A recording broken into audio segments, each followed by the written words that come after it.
EVM, all party meeting, alliance की बातें, पैदल यात्रा, विपक्ष हर कोशिश कर रहा है, कोई कसर नहीं छोड़ रहा। लेकिन जैसे ही यह लगने लगता है कि एंटी मोदी मोर्चा की बात बनने लगी है, कुछ गड़बड़ हो ही जाती है। आज मायावती ने साफ साफ कह दिया कि कांग्रेस के साथ नहीं जाएंगे तो नहीं जाएंगे। अखिलेश यादव पहले ही मना कर चुके हैं। नीतीश और तेजस्वी के बीच खटपट शुरू हो चुकी है। ममता बनर्जी को राहुल में कोई इंटरेस्ट नहीं है, तो सवाल यह है कि राहुल गांधी के साथ है कौन? क्या अब भी कोई चांस है कि सारे विरोधी मोदी से एक साथ लड़े या सब अलग अलग लड़ेंगे? कांग्रेस अकेले बीजेपी से नहीं लड़ सकती, यह 14 और 19 में ही क्लियर हो चुका है। इस बीच मोदी ने 24 की सियासी बिसात पर अगली चाल चल दी है। नरेंद्र मोदी की टास्क फोर्स रेडी हो गई। राहुल गांधी का मोर्चा बन नहीं पा रहा।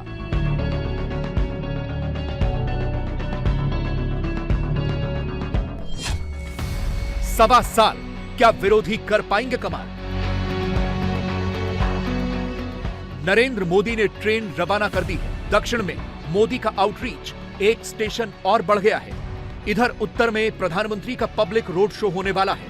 दूर दराज के किसी शहर में नहीं, मोदी का शो राजधानी नई दिल्ली में होने वाला है। तैयारी हो चुकी है, रूट रेडी कर दिया गया है, सिक्योरिटी लग गई है, भगवा ध्वज बांध दिया गया है।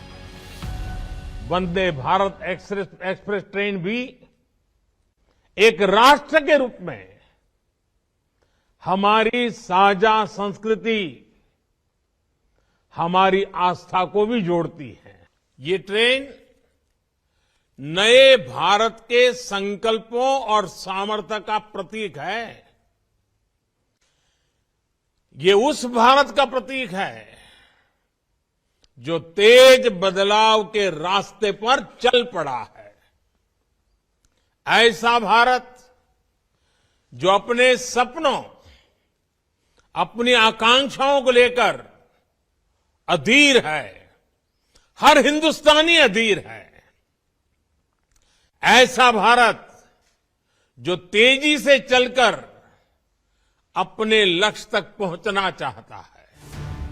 सोमवार 16 जनवरी शाम 4 बजे के करीब मोदी संसद मार्ग से एनडीएमसी सेंटर पहुंचेंगे, जहां 2 दिनों के लिए बीजेपी की राष्ट्रीय कार्यकारिणी बैठक शेड्यूल है। दिल्ली में प्रधानमंत्री नरेंद्र मोदी का भव्य रोड शो सोमवार को आयोजित कर रही है। दरअसल सोमवार से 2 दिवसीय राष्ट्रीय कार्यकारिणी बैठक दिल्ली के एनडीएमसी में होनी है और इस बैठक की शुरुआत प्रधानमंत्री नरेंद्र मोदी के रोड शो से की जाएगी। और ये रोड शो जो है वो संसद मार्ग से पटेल चौक होता हुआ गुजरेगा और तमाम तैयारियां आप यहां पर देख सकते हैं। एनडीएमसी के बाहर बड़े बड़े होर्डिंग्स लगा दिए गए हैं जिसमें प्रधानमंत्री नरेंद्र मोदी की फोटो, साथ ही बीजेपी की जो राष्ट्रीय अध्यक्ष है जेपी नड्डा, उनकी फोटो यहां पर लगी हुई है। और इसी तरीके के फ्लैक्स पूरे संसद मार्ग पर लगाए गए हैं। बीजेपी के बड़े बड़े जो झंडे हैं वो यहां पर लगाए गए हैं। गुजरात विजय के बाद बीजेपी की सबसे बड़ी बैठक होने वाली है। चर्चा गर्म है कि बीजेपी अपने पार्टी प्रेसिडेंट जेपी नड्डा को 1 साल का एक्सटेंशन देने वाली है, मगर प्रधानमंत्री के दिमाग में कुछ अलग चल रहा है। नरेंद्र मोदी ने टास्क तैयार कर लिया है। बीजेपी नेशनल एग्जीक्यूटिव मीटिंग में पद, पोस्ट और टिकट नहीं, टास्क बटेंगे। मोदी सबको टास्क देने वाले हैं। 16 जनवरी शाम 4 बजे से 17 जनवरी शाम 4 बजे तक दिल्ली के एनडीएमसी कन्वेंशन सेंटर में बीजेपी की राष्ट्रीय कार्यकारिणी की बैठक होने जा रही है। इसमें प्रधानमंत्री नरेंद्र मोदी के साथ बीजेपी के राष्ट्रीय अध्यक्ष जेपी नड्डा, 35 केंद्रीय मंत्री, बीजेपी शासित राज्यों के 12 मुख्यमंत्री, 5 उप मुख्यमंत्री, 19 पूर्व मुख्यमंत्रियों समेत कुल 350 नेता शिरकत करेंगे। साल 2023 में 9 राज्यों के विधानसभा चुनाव होने हैं, 2024 में लोकसभा का चुनाव। ऐसे में बीजेपी की राष्ट्रीय कार्यकारिणी की यह बैठक बहुत अहम होने जा रही है। हालांकि इस साल और भी बैठकें होंगी। बूथ सशक्तिकरण और पॉलिटिकल प्रोग्राम पर डिस्कशन इस राष्ट्रीय कार्यकारिणी का मुख्य फोकस रहेगा। गुजरात की विजय अब बीजेपी के लिए अतीत बन चुकी है। बीजेपी अब उससे आगे का रास्ता देख रही है। हालांकि गुजरात विक्ट्री एक माइलस्टोन के तौर पर काम कर रही है और बीजेपी उसके टेक अवे को लेकर इस साल 2023 की लड़ाई या 2024 की असली लड़ाई में पूरे जोर शोर से उतरेगी। नरेंद्र मोदी इन दिनों जब भी बीजेपी सांसदों या पार्टी पदाधिकारियों से मिलते हैं तो कुछ प्रश्न जरूर पूछते हैं। मसलन, केंद्र सरकार की योजनाओं के बारे में कितना जानते हैं? मिडिल क्लास के लिए केंद्र कौन सी योजना चला रहा है? स्टैच्यू ऑफ यूनिटी, काशी और महाकाल लोक गए या नहीं? सोशल मीडिया पर केंद्र की योजनाओं का कितना प्रचार किया, विरोधी पार्टियों के दुष्प्रचार का कैसे जवाब दिया, बीजेपी की चुनावी सफलता के बारे में लोगों को कैसे बताया, नमो ऐप के माध्यम से आपने क्या सामग्री शेयर की। पहली बार सुनने पर आपको लगता होगा कि ये तो बच्चों वाले सवाल हो गए, लेकिन यकीन मानिए इन बुनियादी सवालों के जवाब पर ही नरेंद्र मोदी बड़े फैसले ले लेते हैं। कोई नेता या कार्यकर्ता पार्टी संगठन के काम के प्रति कितना कमिटेड है, मोदी चुटकियों में पता लगा लेते हैं। राष्ट्रीय कार्यकारिणी की बैठक में बीजेपी अपना लेंथ एंड ब्रेथ बढ़ाने पर विचार करेगी। गुजरात में संगठन में बूथ के लेवल पर बहुत काम हुआ था, जिसके चलते पार्टी को वहां शानदार सफलता हासिल हुई। लेकिन हर राज्य में संगठन में बूथ के स्तर पर उतनी मजबूती नहीं है। लेकिन अब पार्टी के पास एक मॉडल तैयार है। बीजेपी का नेक्स्ट टारगेट है इस मॉडल को हर एक राज्य में बूथ तक लेकर जाना और गुजरात जैसी सफलता को रिपीट करना। प्रधानमंत्री नरेंद्र मोदी खुद संगठन के व्यक्ति हैं, इसलिए संगठन की हर बारीकी को बहुत बेहतर तरीके से समझते हैं। दूसरे नेता जिन चीजों को हल्के में लेते हैं, नरेंद्र मोदी उन पर पूरा ध्यान देते हैं। बीजेपी राष्ट्रीय कार्यकारिणी में 6 थीम पर प्रदर्शनी लगेगी। उनका सब्जेक्ट ही यह बताने के लिए काफी है कि मोदी का ध्यान कहां है। सेवा, संगठन और समर्पण, विश्व गुरु भारत, गवर्नेंस फर्स्ट, समावेशी और सशक्त भारत, मुस्लिम बहनों के लिए किए गए काम, संस्कृति की संवाहक, काशी विश्वनाथ और महाकाल लोक, विपक्षी राज्यों में संघर्ष और गतिविधियां। नरेंद्र मोदी के पास 1.25 साल बचे हैं। मोदी के विरोधी 24 की तैयारियों में जुटे हैं। मोदी को हराने के लिए मोर्चाबंदी हो रही है। श्रीनगर में जुटान का न्योता भेजा गया है, लेकिन दिल्ली में दूसरी तस्वीर भी दिखी। दिल्ली में 14 पार्टियों के नेता मिले और ईवीएम पर पुराना राग छेड़ दिया। वही बातें, वही इरादे, वही तर्क। देश जिन बातों को 2019 में ही खारिज कर चुका है, विपक्ष के नेता ईवीएम पर वही बातें रिपीट कर रहे हैं। कल हम उस डेमोन्स्ट्रेशन में जा रहे हैं जो इलेक्शन कमीशन ने बुलाई है, हम सारी पॉलिटिकल पार्टी। लेकिन दिक्कत है कि जितनी बातें हमारे साथियों ने कही कि आपका प्रपोजल पारदर्शी नहीं है, उसमें कोई ठोस विवरण नहीं है, आपने विश्लेषण करके नहीं बताया, माइग्रेंट लेवल की परिभाषा नहीं है, 30 करोड़ का आंकड़ा सरकार कहती है कि कोविड में कितना माइग्रेशन हुआ उसका आंकड़ा नहीं है, कितने लोग डेस्टिनेशन से होम गए, और तब ये 30 करोड़ का आंकड़ा आपके पास कहां से आ रहा है। हम सारे प्रश्न पूछेंगे इलेक्शन कमीशन से। प्रवासी मजदूर भी वोटिंग राइट यूज करें, इसके लिए चुनाव आयोग ने रिमोट इलेक्ट्रॉनिक वोटिंग मशीन का पायलट प्रोजेक्ट तैयार किया है। उस पर विपक्षी पार्टियों के साथ मीटिंग होने वाली है। उससे पहले ही विपक्ष ने अपना जजमेंट सुना दिया। इलेक्शन कमीशन द्वारा रिमोट वोटिंग मशीन को लेकर के बुलाई गई बैठक से पहले 16 विपक्षी दल एक साथ आए और एक सुर में मिलकर कहा कि तमाम विपक्षी दल आरवीएम का विरोध करेंगे। विपक्ष की ये तमाम पार्टियां मानती हैं कि आरवीएम में अभी काफी सारी त्रुटियां हैं और उन सभी त्रुटियों को अभी दुरुस्त करने की जरूरत है और उसके बाद ही कोई फैसला तमाम विपक्षी दल रिमोट वोटिंग मशीन को लेकर लेंगे। लखनऊ में मायावती ने अपना बर्थडे प्रोग्राम किया तो वहां भी उन्होंने ईवीएम पर पुराना बयान ही दिया। पिछले कुछ वर्षों से देश में ईवीएम के जरिए चुनाव कराने को भी लेकर यहाँ की जनता में किस्म किस्म की आशंकाएं व्याप्त हैं, जिन्हें दूर व खत्म करने के लिए बेहतर तो यही होगा कि अब यहाँ आगे सभी छोटे बड़े चुनाव पूर्व की तरह सीधे बैलेट पेपर से ही कराए जाए। बीएसपी के मुख्य चुनाव आयोग से तथा केंद्र की सरकार से भी ये पुरजोर मांग व सलाह भी है। ईवीएम के इस लड़ाई के बीच ये साफ हो गया कि राहुल गांधी के नेतृत्व में कोई बड़ा मोर्चा नहीं बनने जा रहा। उत्तर प्रदेश में कांग्रेस अखिलेश यादव और मायावती के भरोसे है। अखिलेश ने पहले ही मना कर दिया था, मायावती ने आज इनकार कर दिया। मैं यहाँ ये भी स्पष्ट कर देना चाहती हूँ कि इस वर्ष सन 2023 में कर्नाटक, राजस्थान, मध्य प्रदेश, छत्तीसगढ़ सहित अन्य जिन भी राज्यों में विधानसभा के वे अगले वर्ष देश में लोकसभा के लिए होने वाले आम चुनाव में भी हमारी पार्टी बीएसपी किसी भी पार्टी के साथ कोई भी गठबंधन करके ये चुनाव नहीं लड़ेगी, बल्कि अकेले अपने बलबूते पर ही ये सभी चुनाव लड़ेगी। कांग्रेस के लिए आज एक अच्छी और एक बुरी खबर आई। ईवीएम और आरवीएम के मुद्दे पर विपक्ष की ऑल पार्टी मीटिंग हुई तो 14 पार्टियां एक साथ आ गईं। समाजवादी पार्टी और बहुजन समाज पार्टी ने भी ईवीएम पर कांग्रेस की ही लाइन ली है।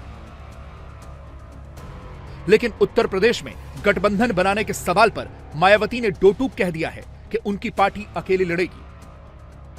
यानी यूपी में बीजेपी के खिलाफ यूनाइटेड ऑपोजिशन खड़ा करने की जो कोशिश कांग्रेस कर रही थी, उसे मायावती ने झटक दिया है।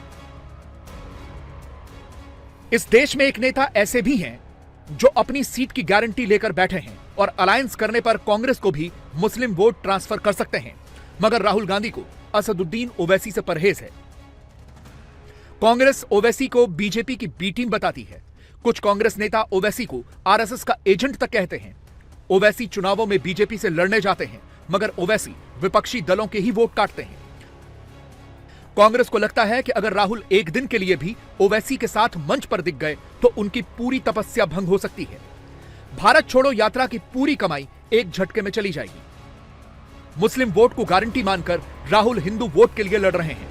बिहार में राहुल के पॉलिटिकल पार्टनर्स उनको एक्सपोज कर रहे हैं। मोहब्बत और ईमान का पैगाम देने वाला अकेला इस्लाम है। मोहब्बत और ईमान का पैगाम देने वाला अकेला इस्लाम है। मोहब्बत और ईमान का पैगाम देने वाला अकेला इस्लाम है। आरजेडी के चंद्रशेखर यादव ने रामचरितमानस पर ओछी टिप्पणी की तो आरजेडी उनके सपोर्ट में आ गई और बिहार में कांग्रेस ने चुप्पी साध ली। हिंदी, हिंदू और हिंदू देवी देवताओं पर कांग्रेस की इस दुविधा को ओवैसी सरेआम कर देते हैं। 2024 जो लोग अभी बोल रहे नहीं नहीं अभी भी मौका है, मगर शर्त क्या है? शर्त यह है कि मोदी के सामने कोई खड़ा नहीं होना। इन्हों खड़े हो गए, उन्हों खड़े हो गए, मैं हूं फुला नहीं। मोदी से मुकाबला, आप जैसा मोदी से मुकाबला करना है तो मोदी बनाम हैदराबाद मुकाबला होना, मोदी बनाम सिकंदराबाद मुकाबला होना, मोदी बनाम आदिलाबाद मुकाबला होना, मोदी बनाम महबूब नगर मुकाबला होना, मोदी बनाम करीमनगर मुकाबला होना, मोदी बनाम तेलंगाना मुकाबला होना। यह मुकाबला जब होगा तब बीजेपी जरा परेशान हो जाती। अरे ये क्या है रे भाई, उन्होंने आएंगे जरूर यहां पे और निशाना लैला को बनाएंगे, मगर मुझे मालूम आप मुझे कितना चाहते हैं। सबके निशाने पर मैं ही हूं, चाहे बीजेपी हो या कांग्रेस हो, एक ही लगता है इनको। कांग्रेस बोलती नहीं इन्हें सेक्युलर नहीं है, बीजेपी बोलती इन्हें मुल्क के वफादार नहीं है। आप क्या दुकाना खोल के बैठे हुए हैं? नरेंद्र मोदी के सामने ऐसी कोई दुविधा नहीं है। मोदी का हिंदुत्व शो अलग है। 2023 में मोदी को अब तक का सबसे बड़ा इंटरनेशनल शो करना है, G20। मोदी 9 राज्यों के विधानसभा चुनावों पर भी जितना ध्यान नहीं दे रहे, उससे ज्यादा ध्यान G20 पर दे रहे हैं। प्रधानमंत्री इन दिनों जिनसे भी मिलते हैं, कम से कम एक बार G20 का जिक्र जरूर करते हैं। अक्टूबर नवंबर में प्रस्तावित G20 समिट से पहले देश के 15 अलग अलग शहरों में G20 के इवेंट्स होंगे। बेंगलुरु, चंडीगढ़, चेन्नई, गुवाहाटी, इंदौर, जोधपुर, खजुराहो, कोलकाता, लखनऊ, मुंबई, पुणे, कच्छ का रण, सूरत, तिरुवनंतपुरम और उदयपुर। किस राज्य में किस पार्टी की सरकार है, इसे दरकिनार करके नरेंद्र मोदी ने G20 का प्रोग्राम बनाया है। मोदी की प्रेसिडेंसी में यह शो सक्सेसफुल होगा तो फायदा 24 में जरूर मिलेगा। नरेंद्र मोदी ऐसे प्रधानमंत्री हैं जिन्होंने भारत को विकसित भारत बनाने का स्वप्न देखा है। बेशक कमियां हैं, बेशक मुल्क में गरीबी है, बेशक बेरोजगारी है, कुछ हद तक करप्शन भी अभी बचा हुआ है, लेकिन शुक्र है प्रधानमंत्री नरेंद्र मोदी हैं। वंदे भारत अभियान पटरियों पर तेज गति से दौड़ता हुआ जमीन पर बदलाव को महसूस कर रहा है। वंदे भारत ट्रेन भारत में ही डिजाइन हुई और भारत में ही बनी देश की ट्रेन है। इसकी रफ्तार के कितने ही वीडियो लोगों के दिलो दिमाग में, सोशल मीडिया में भी पूरी तरह छाए हुए हैं। मैं एक और आंकड़ा दूंगा जो जरूर आप लोगों को अच्छा भी लगेगा, दिलचस्प होगा। बीते कुछ ही वर्षों में 7 वंदे भारत ट्रेनों ने कुल मिलाकर 23 लाख किलोमीटर का सफर पूरा किया है। ये पृथ्वी के 58 चक्कर लगाने के बराबर है। इन ट्रेनों से अब तक 40 लाख से अधिक यात्री यात्रा कर चुके हैं। कांग्रेस के शशि थरूर कहते हैं कि 24 में नरेंद्र मोदी की 50 सीटें घट जाएंगी और बीजेपी की मेजोरिटी वाली सरकार नहीं बन पाएगी। ममता बनर्जी की पार्टी वाले डेरेक ओब्रायन ने सुझाया है कि विपक्ष की हर पार्टी अपने अपने राज्य में मजबूती से लड़े और चुनाव के बाद प्रधानमंत्री का फैसला करे। मोदी की सीटें घटाने के लिए कांग्रेस बिहार, मध्य प्रदेश, महाराष्ट्र और कर्नाटक की ओर देख रही है। 19 में यहां से बीजेपी ने 93 सीटें जीती थी। ममता की पार्टी बंगाल में बीजेपी को 18 सीटों से नीचे लाने का संकल्प लेकर चल रही है। विरोधियों का प्लान यह है कि बिहार में नीतीश और तेजस्वी मिलकर बीजेपी की सीटें घटाएं, महाराष्ट्र में पवार, ठाकरे और राहुल की पार्टी मिलकर बीजेपी से लड़े, मध्य प्रदेश और कर्नाटक में कांग्रेस अपने दम पर आगे बढ़े और यूपी में अखिलेश यादव मजबूत हों। यहां गति है, जहां जहां गति है वहां प्रगति है, और जब प्रगति होती है तो समृद्धि तय है। हमने वो समय भी देखा है जब हमारे यहां विकास और आधुनिक कनेक्टिविटी का लाभ बहुत ही कम लोगों को मिलता था। कागज पर तो यह प्लान ठीक लगता है, लेकिन रियलिटी में जब नरेंद्र मोदी चुनावी मैदान में आते हैं तो बस मोदी ही चलते हैं। यह महीना 24 के लिए निर्णायक होने वाला है। मोदी की स्ट्रैटेजी दिल्ली में क्लियर हो जाएगी। 30 जनवरी को राहुल गांधी की ताकत का भी अंदाजा मिल जाएगा। इंडिया टीवी हर वक्त हर जगह डाउनलोड करने के लिए सर्च करें India TV news Google play store या ऐप स्टोर पर।